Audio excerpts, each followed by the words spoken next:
Do you believe in the unlimited potential of human genius? Do you believe in the concept of everlasting happiness?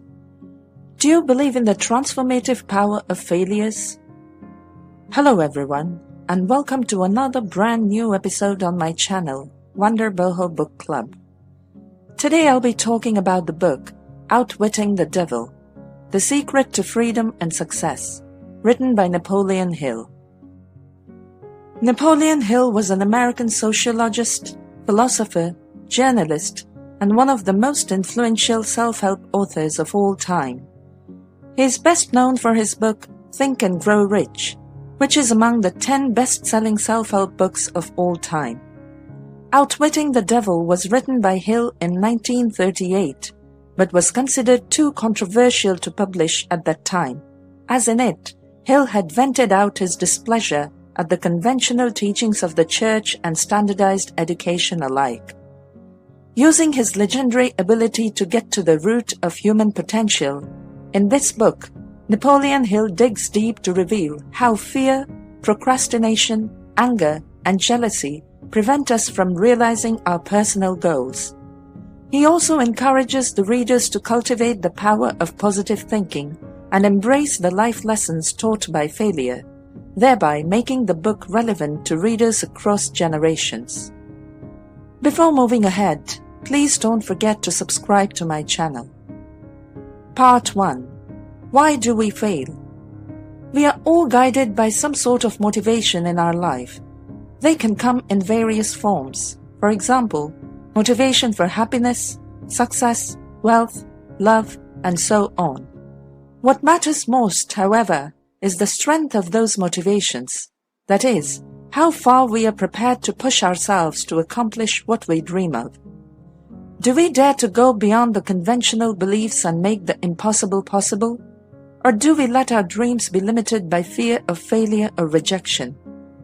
Sadly, most of the people in the world choose the second option. What we don't realize is that the moment we succumb to this attitude, we become a slave to our fears. That is, our fears start driving our lives and not the other way round. Hill gives examples of how this fear is injected in us from our early childhood via two of the most important social institutions, the church and the school. The churches teach us to fear the wrath of God and thus live a pious life, and to fear the devil, thus not to stray from the path of God. The schools, on the other hand, measure the students' intelligence by their capacity to mug and memorize formulae and theories. They don't encourage free thinking and an inquisitive attitude towards learning. As a result, students grow the fear of being proven wrong or even stupid in front of their teachers and peers, which is why they don't dare question the conventional methods or explore other possibilities. Having said that, Hill himself was not immune from the clutches of this fear either. In his quest to form a philosophy of individual achievement, he interviewed several people in order to understand their psychology behind success and failure. What he realized was that most of the people were afraid of breaking the conventional norms or standing out in the crowd when it came to attaining success. Hill, however, was unable to come up with a unified philosophy based on his findings. One day, while taking a walk in nature in an attempt to clear up his mind, he had a sudden stroke of insight, much like an epiphany. He realized that his own innate fear of failing to get his philosophy right was what was stopping him from formulating it in the first place. This epiphany led him to realize that we all have this power of insight deep within us, and he named this insight the inner intelligence. He said that this inner intelligence is a source of infinite wisdom and can guide us to unlimited success and happiness.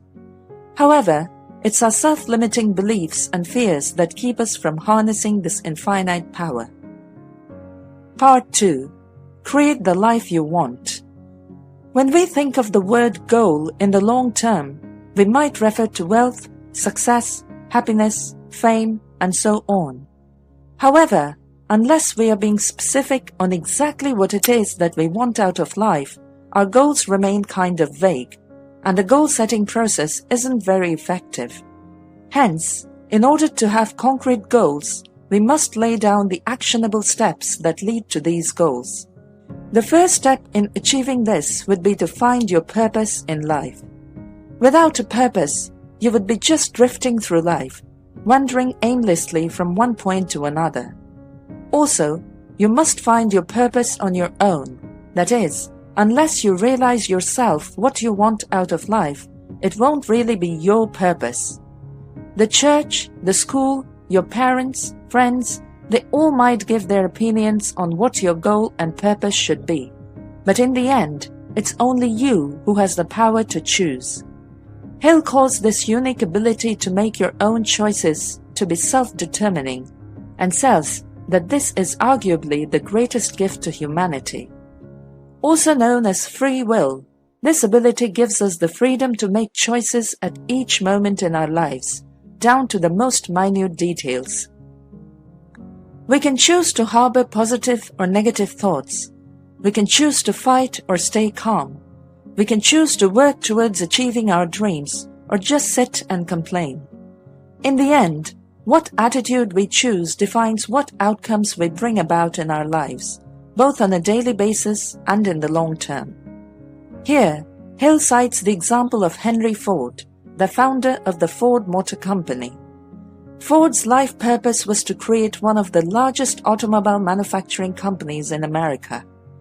Even though it sounded like a tall order at the time, Ford staunchly stuck to his positivity and determination, and was the first one ever to develop the assembly line technique of mass production, which reduced the time it took to build a car from more than 12 hours to 1 hour and 33 minutes. As a result, the production became more cost-effective, and the Ford cars became the first ever affordable cars to middle-class Americans, which in turn made Ford Motor Company one of the largest automobile manufacturing companies. Henry Ford persevered in his goal even during the most difficult situations, like the era of the Great Depression, when the whole country of the United States was reeling under the shock of the economic crash. Hence, if we set our heart on something and resolve to achieve it, come what may, we can be triumphant too. Part 3. What you do defines you. We all make endless choices in our lives. We make choices on a daily or hourly basis, or even in the blink of an eye. Some of these choices are unconscious, while some are conscious choices. What we need to realize is that every choice we make has an impact on our future, as well as our present. Hence, we must always be careful about the choices we make. We might think that making an unwise choice from time to time won't hurt us, and that's true to some extent. That is, if we resolve to turn around and start afresh. But if we repeat the bad choices every too often, then it becomes a habit, and that's when it turns destructive. For example, eating junk food every once in a while or drinking alcohol on social occasions is not a big deal. But if one starts eating junk food for lunch and dinner every day and drinks every evening, then it might lead to a very unhealthy lifestyles, which might ultimately manifest as serious ailments. Hill says that we should be equally careful about the kind of company we keep. Whether we realize it or not, our friends and families influence our habits and choices on a deep level. We can easily discern the effect our company has on us.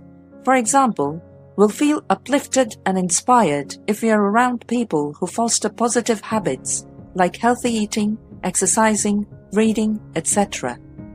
On the other hand, people with habits such as drinking, smoking, having a complaining attitude, etc. will inevitably pull us down.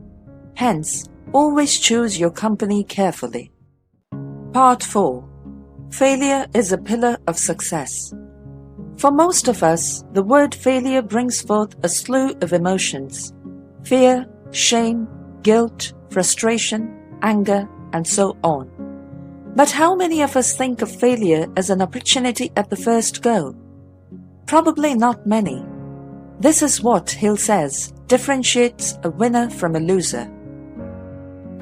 While a loser may feel dejected and hopeless in the face of failure, a winner would perceive a failure as a learning opportunity and a stepping stone to success. Let's face it, no one likes or enjoys failure. That is, if we could have it our way, we'd never suffer a single failure in any walk of our lives, right? Well, though it sounds tempting, it's also true that getting our own way all the time doesn't provide us with much learning opportunities in life. It's the failures or the setbacks which make us who or what we are, for better or worse. Here, Hill gives the example of Thomas Alva Edison, the great American inventor of the light bulb, the phonograph, and a variety of other inventions that revolutionized the future of technology. Although regarded as one of the greatest inventors of all time, success didn't come easy to Edison. In fact, he faced countless failures before he could succeed at any of his inventions. The reason why he was ultimately successful was because he never gave up. He stood undaunted in the face of failures and persisted in his efforts. Finally, his hard work bore fruits, and he went down as a legend in the history of humankind. Hill's own life serves as a true testimony to this philosophy. In 1937, Hill published his book, Think and Grow Rich. Recovering from the shock of the Great Depression, the people were at that time in desperate need of hope and positivity. That was exactly what Hill gave to the public through his book. He taught the people the power of self-determination and perseverance, and the inherent power in each individual to write his own success story, no matter how adverse the circumstance might be. The book enjoyed immense popularity upon its release and is still counted among the top 10 self-help books of all time. Conclusion. Life is full of trials and tribulations. We all have fears and doubts, whether they're self-doubts or the ones imposed by others. We all face rejections and failures at some point in life. What we need to realize is that all the fears, doubts, and failures are nothing but figments of our imagination. The moment we change our perspective, the fears and doubts become challenges we need to overcome, and failure becomes opportunity for success. The real devil is nothing but our self-limiting beliefs, and it lies deep within each of us. Once we are able to root out the self-doubts and criticisms, we're really able to outwit the devil and find everlasting success. Thank you for watching this episode. Please don't forget to subscribe. Your likes, comments, and shares are highly appreciated.